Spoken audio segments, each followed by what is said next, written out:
What is the end game? If the end game is ethnic cleansing, that just doesn't work.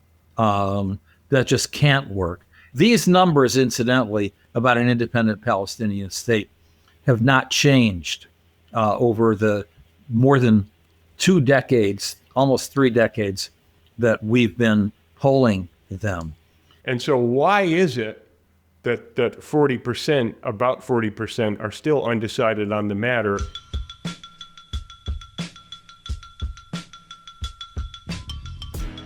It's Friday. That means another edition of Real Polling in Real Time with Zogby.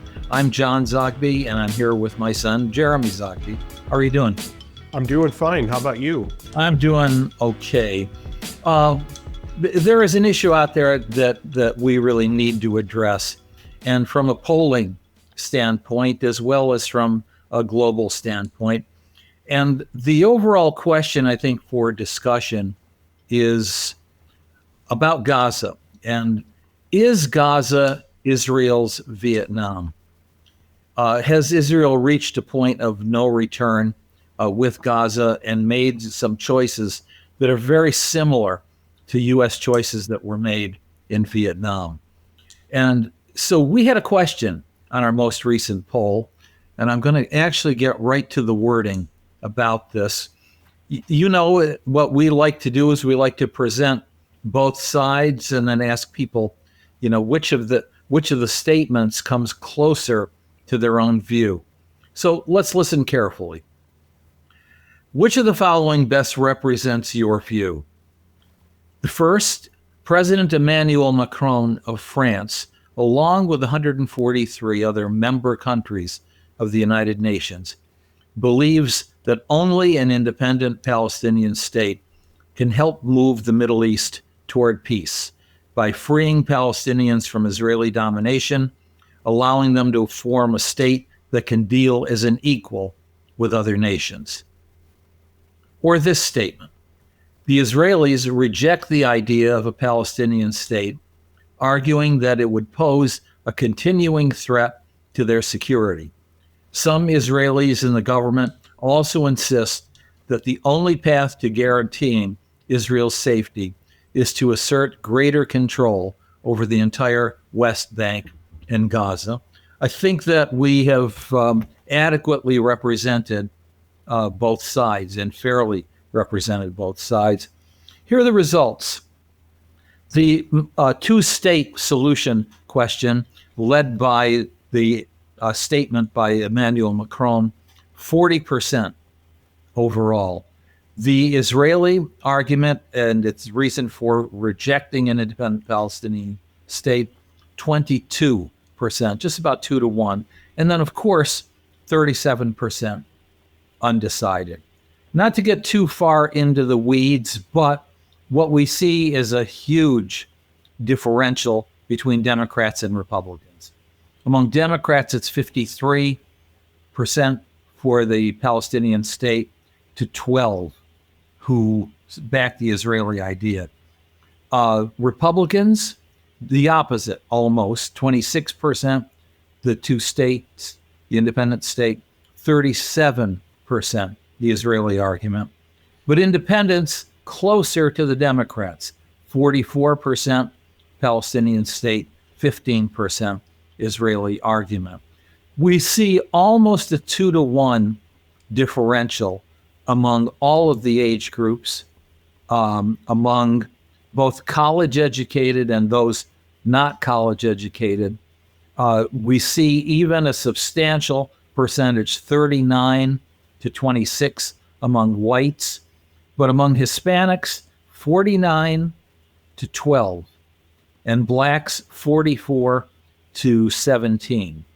And so it's a little puzzling in terms of American public opinion, anyway, to see why U.S. foreign policy is not in any way, it appears, responding to American public opinion. These numbers, incidentally, about an independent Palestinian state have not changed over the more than 2 decades, almost 3 decades, that we've been polling them.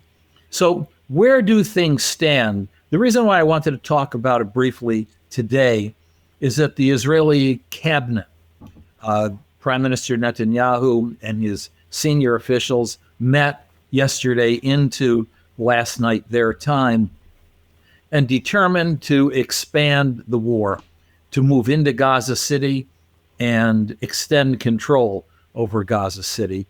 That has won the indignation of both the, so far, of the UK and its prime minister, as well as Saudi Arabia, which said that it will lead to more starvation and more problems, not only for Israel, but for Palestinians and the region. The issue triggering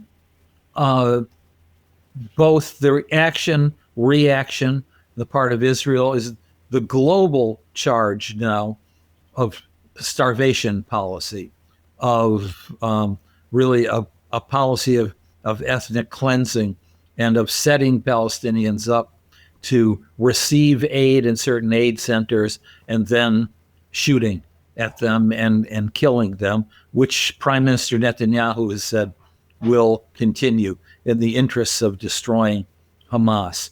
That does not appear to be a policy that is supported worldwide.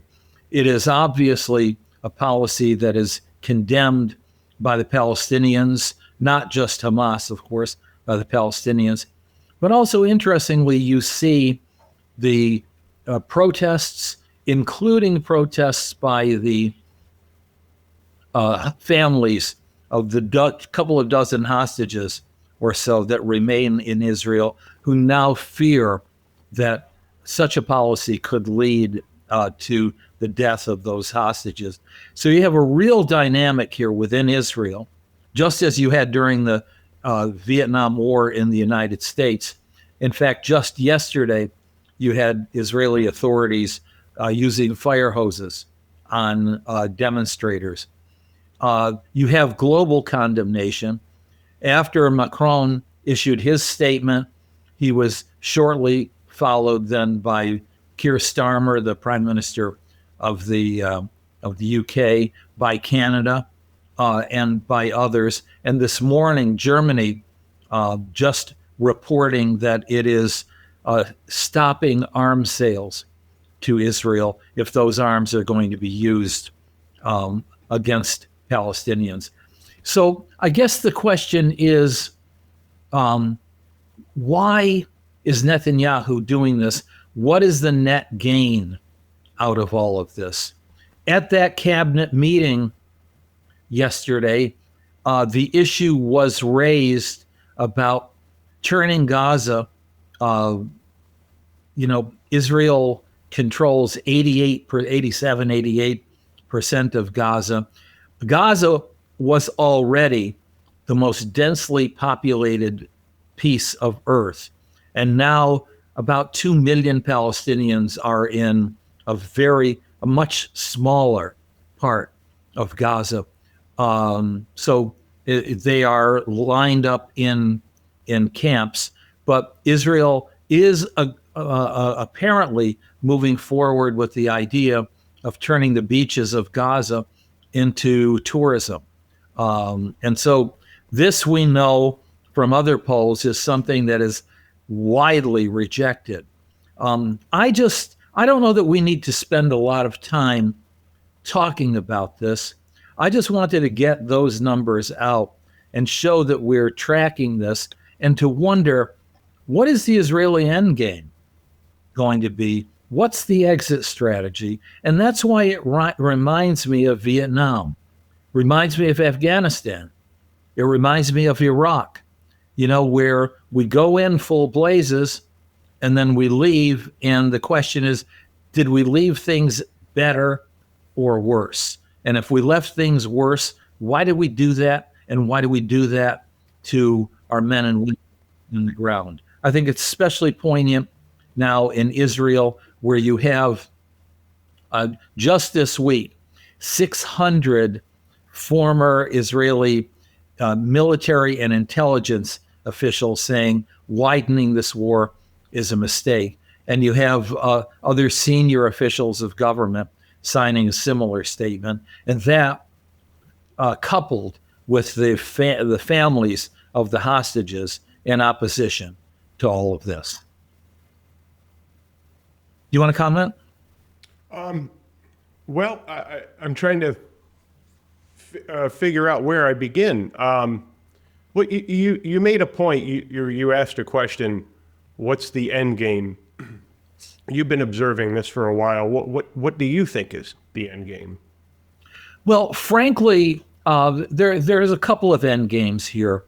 The first is on a very personal level, that Netanyahu politically needs his right wing to keep his government. And that's the sort of thing that has motivated him right from the very beginning. I'm not even sure what his core beliefs are, to tell you the truth, aside from staying in power. And his right wing wants him to go even further, believe it or not.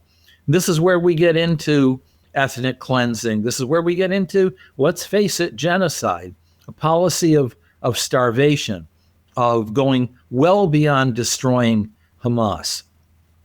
Hamas is already, to a great degree, destroyed, though it will never be totally destroyed, and this is not the way to do it anyway. The other is on a strictly personal level. As soon as Netanyahu is no longer in government, he will be prosecuted as a private citizen on a number of, I'm just blatantly corrupt charges, bribery and kickbacks and that sort of thing. And he's trying to protect himself. But what is the end game? If the end game is ethnic cleansing, that just doesn't work. That just can't work. And so now, even Saudi Arabia, not a friend, but Saudi Arabia wanting to do business, wanting to make money, wanting to side with Israel in a co-security arrangement against radicalism. We remember the Arab Spring, a decade or so ago. But this was clearly a step too far, even for the Saudis. So frankly, I don't see anything about this that makes any sense except for Netanyahu to mistakenly conclude this will save him personally, but also it will bring security to Israel. That is wrong-headed thinking, and that means he has not read about the outcome of Vietnam, Iraq, and Afghanistan. So how does this become something that gains momentum in American politics, if at all? Well, I think it is already. We see that there is that it played a factor actually in 2024. A YouGov poll showed afterward that among those who would have voted for Kamala Harris but didn't vote for her, ultimately 1 in 4 said that the reason was Gaza and the fact that she didn't take a position against the Israeli invasion of Gaza and differentiate herself from Joe Biden. I think it's a continuing issue and will be not only on college campuses and in the streets, but it will be a determining factor as to whether young people turn out to vote in the midterms or not, turn out to vote for Democrats in the midterms or not. So, yeah, I see it. I mean, obviously, there is inflation, there is health care, there are job losses, and so on. But this, I think, will be a wedge issue between Democrats and Republicans. Well, if you look at the numbers here, and this is I guess you could say, the concern as to why doesn't this, if one is of the belief that there is starvation and genocide going on, coupled with the fact that it's driven and led by, let's just say, a madman who's hell-bent on maintaining his power and doing his best to influence Washington, D.C. to go along just so that he can avoid criminal charges. If one believes that, why isn't it gaining more traction? And these numbers are pretty revealing. Although 2-1 voters side with the creation of a Palestinian state to actually bring wider peace to the Middle East region, 2-1, 40% in favor of that, 20% who say Israeli security at all costs. The fact that you pointed out 37% remain undecided, I see the potential for intensity, but it's that 37% that stalls that intensity. Because you look at, the number 2-1, 40% in favor of Palestinian statehood, 20% in favor of Israeli security at all costs. That looks like intensity, but that is muddied or diluted by almost 40% who are undecided. Now, on the one hand, there is the trend that Israel is losing the PR war, and that more and more people are becoming acquainted with the imagery of what's happening in Gaza. People simply going in large crowds to obtain food in the form of aid that is delivered, and soldiers firing upon them. Emaciated children, people being blown up at will by predator drones. That seems to be rattling more the youth who are on the kind of platforms where those images are being spread. But still, there's a large percentage of the population that's not seeing it. And so why is it that 40%, about 40%, are still undecided on the matter? Part of it is the lack of exposure, but I also think another part of it is the complexity of the history and the information and the messaging. That if you're an everyday voter who is concerned about, am I going to get to the point where I have to choose between missing my energy bill or skipping some meals, and it's got to be one or the other. And make no mistake about it, a lot of Americans are facing that. Mm-hmm. It makes it very difficult to say what is the truth of what people say is a 2,000-year-old battle, or is an ancient blood feud. It's very difficult to get through all the noise and to study it and understand it. And so I think those are the challenges at play as to why this hasn't obtained wider appeal. And I don't want to be grim, but I hope that it's not the case where it's too late, like with the case of the Holocaust, where people only learned about it after the fact and became disgusted. There's plenty of video here, and it's not just simply, statements by Hamas, but it's by aid workers themselves, and journalists who are not only on the ground covering and trying to do their jobs, but are also starving themselves. Agency French Press has left Gaza because it couldn't sustain its own people. Its own people were being malnourished.